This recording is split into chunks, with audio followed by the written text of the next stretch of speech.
It's kind of like the one place where I feel like I can kind of come and just be in the moment.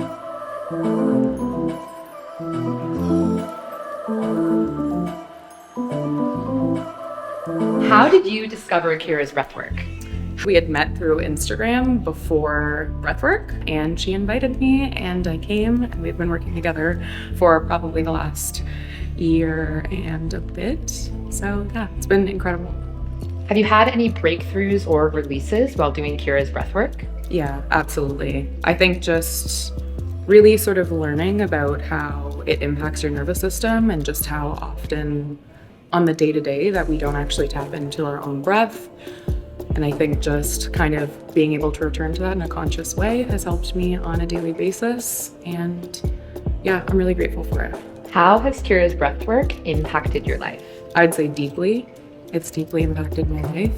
I think, again, just being able to work through things on a nervous system level has been highly impactful for me. I think talking with her about just it putting her own PTSD into remission has been something that's been a huge inspiration to me. And I think being able to take those steps to be able to do that for myself has been really important for me. And so I feel like a more confident version of myself and more settled into my own authentic energy as a result. And I think moving through the world in that way has been really meaningful. So I'm appreciative. How are you feeling after Kira's breathwork class today? Like I'm on a cloud.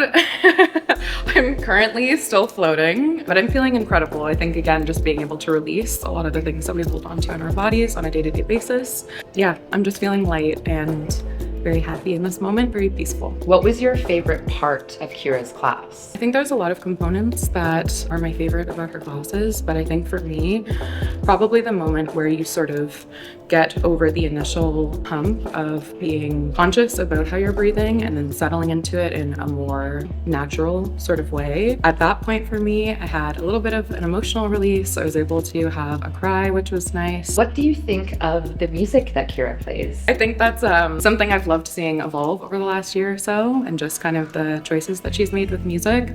I think just kind of bringing something that's contemporary to breathwork has been really a nice merging of worlds. What do you think of the community that surrounds Kira? The community is incredible. Like, everyone is so friendly, and even just today I made 5 new friends. But what is it like being on the mat? I would say that there's really a journey on the mat.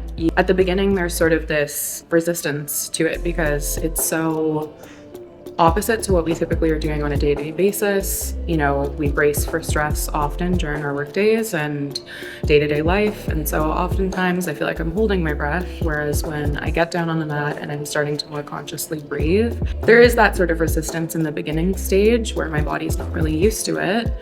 But I feel like it's sort of a practice in being able to learn how to push through that. And what's on the other side of that is really beautiful. My personal experience on the mat has just been bringing stillness to my own body. And I think it's usually a little bit harder for me to turn my mind off, whereas here, being able to slip into a state of peace, I think a little bit more easily, is probably how I describe my experience on the mat. It's kind of like the one place where I feel like I can kind of come and just be in the moment.